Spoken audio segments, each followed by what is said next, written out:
Hello, beautiful people. Welcome back to Healing Hearts. I'm your host, Jessica Holland.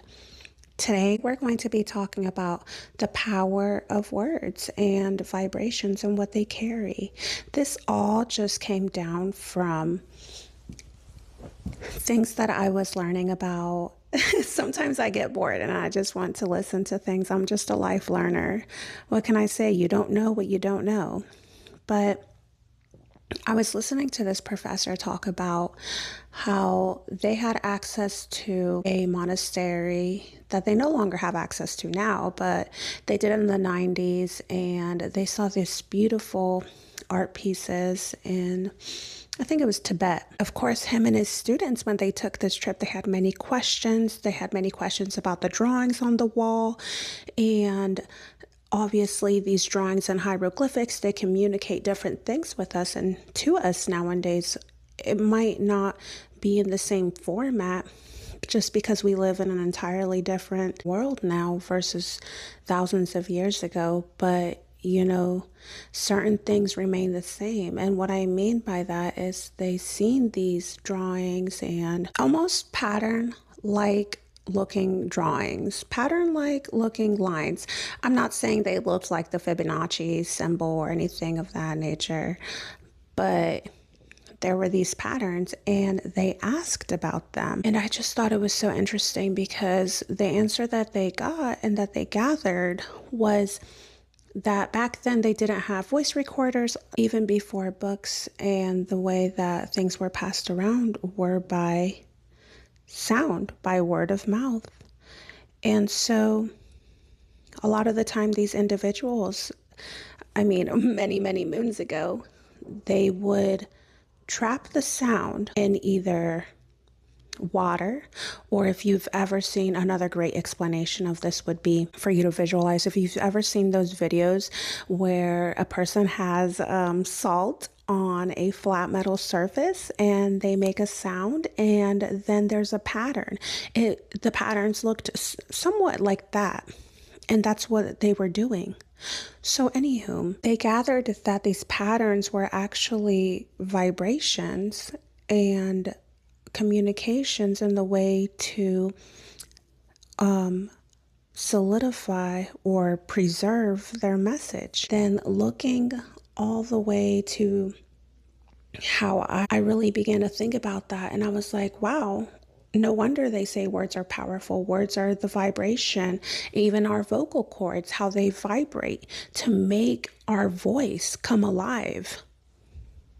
Essentially, when you lose your voice, your throat is swollen. These vocal cords and the mechanism cannot vibrate correctly to produce your normal sound of what your voice would normally sound like. I'm going somewhere with this, don't worry.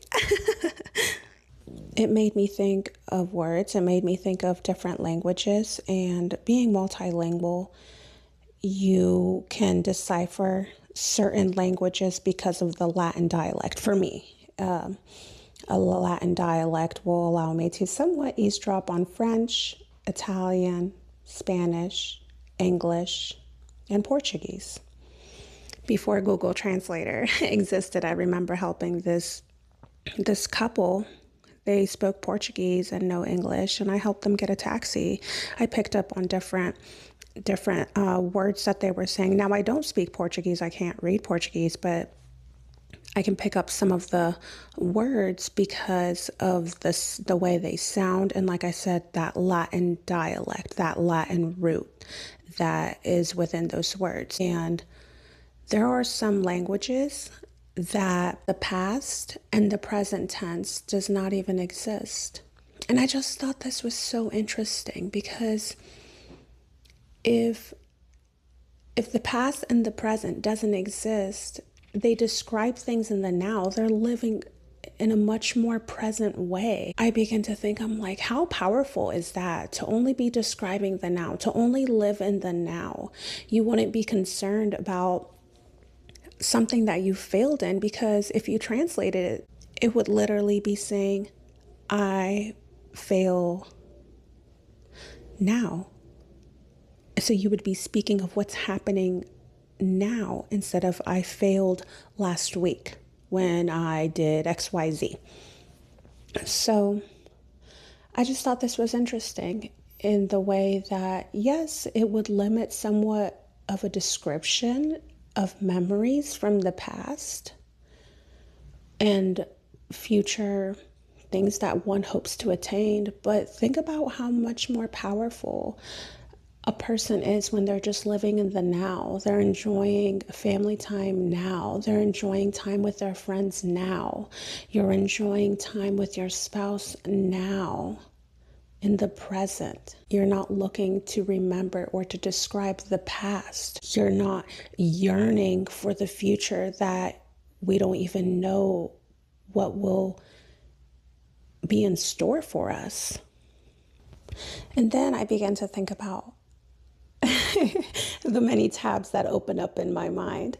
I began to think about how if the words continue to produce the vibrations, when you look back at certain tribes many thousands of years ago, or even some Native American tribes, the way they kept traditions alive would be through chants or sounds, noises. You know, the mother would most likely be the one training the daughter, or the grandmother, whoever the female figure was, in certain tribes, and the male would train the son, or a male figure would train the boy, the son. And so when they would be training these individuals for certain tribes in Native American cultures, they would be showing them how to say different prayers and whatnot. And they would say, make this sound like this. And they would, like, I imagine so, the child would mimic the sound, but it would have to be exactly like the parent showed them. Different sounds mean different things. Even now, what I mean by different sounds mean different things. Like, you have a relaxing sigh, and then you can have a disturbed sigh. So once again, these sounds produce that vibration. We're so used to communicating with our words and sounds that and gestures, that sometimes we forget that these things hold power.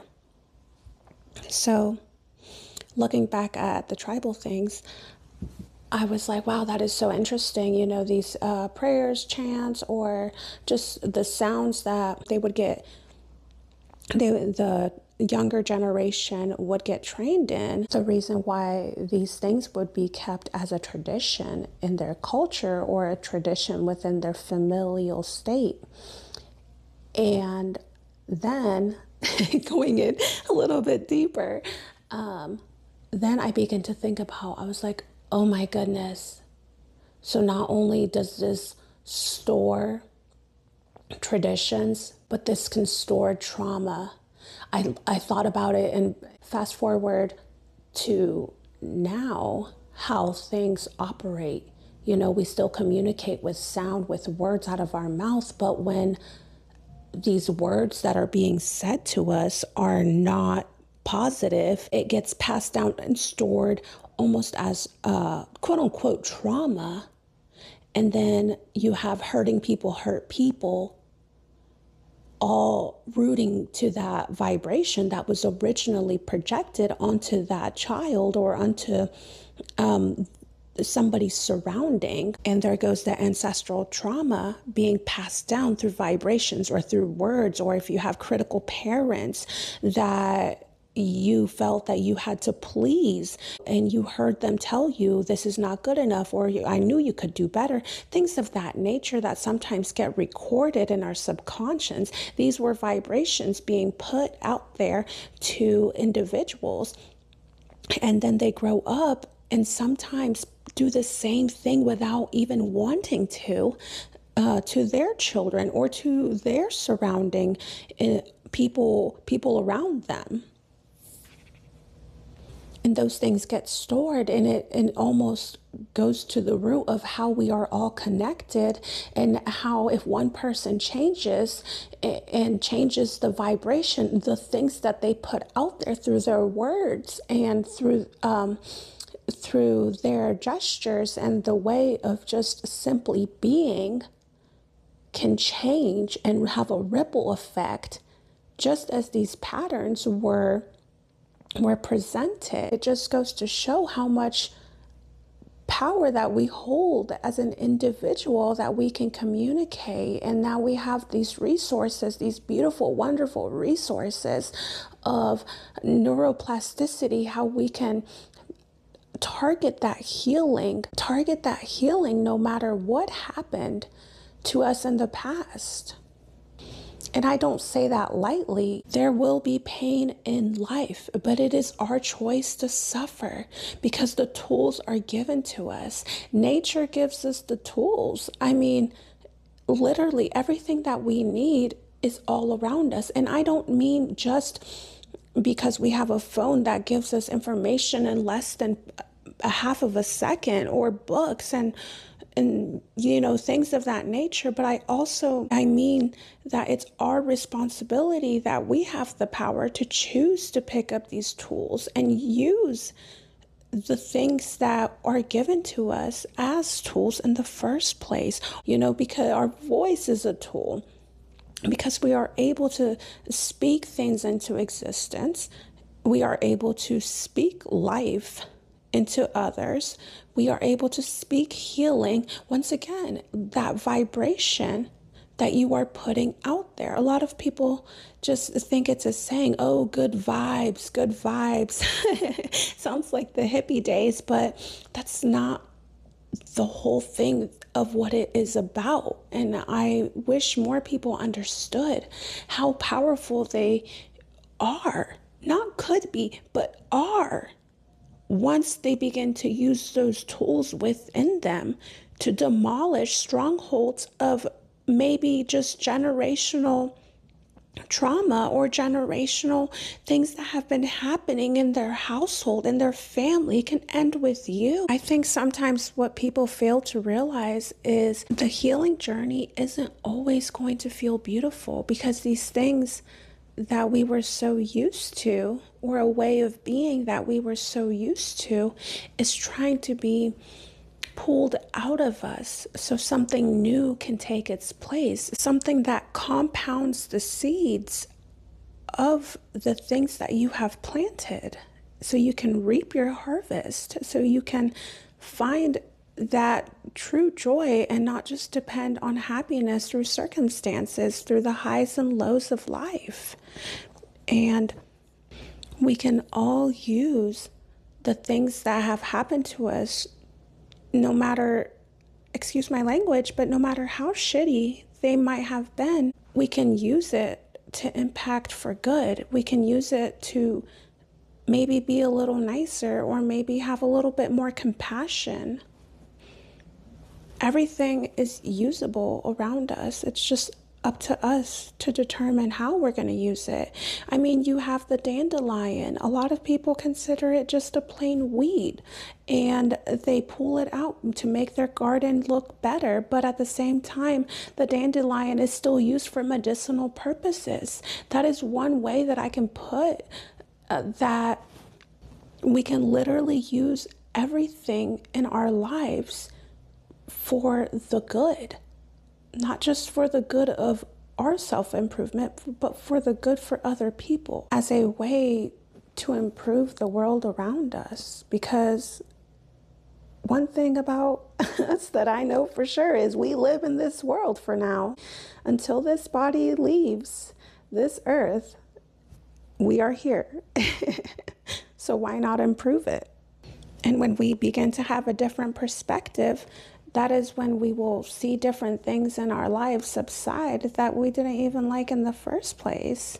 I mean, sure, you'll have people that even when they're presented with a good life, they don't even know how to live a good life or a happy life, just because it's so unfamiliar to them. But when you choose to think differently, or when you choose to digest the situations that are happening around us differently, that's when this beautiful path is before you and you can choose to walk it. I feel like there's nothing more self-loving than wanting a better life for yourself. So I say this to say, understand the power that we have to control our surroundings and the vibe in our surroundings. It can subside arguments. I mean, because when trauma argues with trauma, there is no solution, right? It can create better memories for today. Think about it. How many days have passed that you don't even remember living because you weren't present?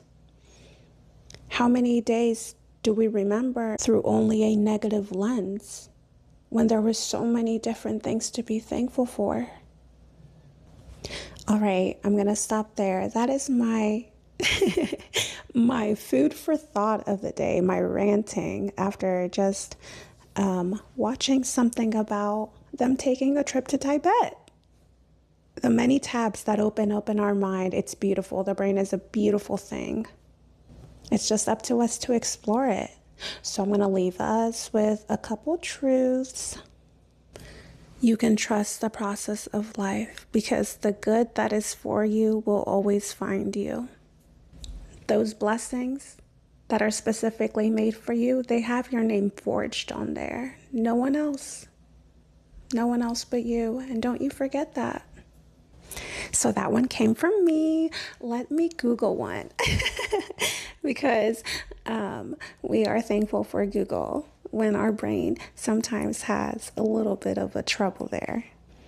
Ooh, this affirmation says, I am too big of a gift to the world to waste my time on self-pity and sadness. I just want that to sink in for you. You are too big of a gift to the world to waste your time on self-pity and sadness. Now go along, finish your day, and think about something good that happened to you in this day. Even if it's morning time and you just woke up. Okay? Thank you guys. If this helped you, send it to somebody, share it, all that good stuff. Thank you again. Bye-bye.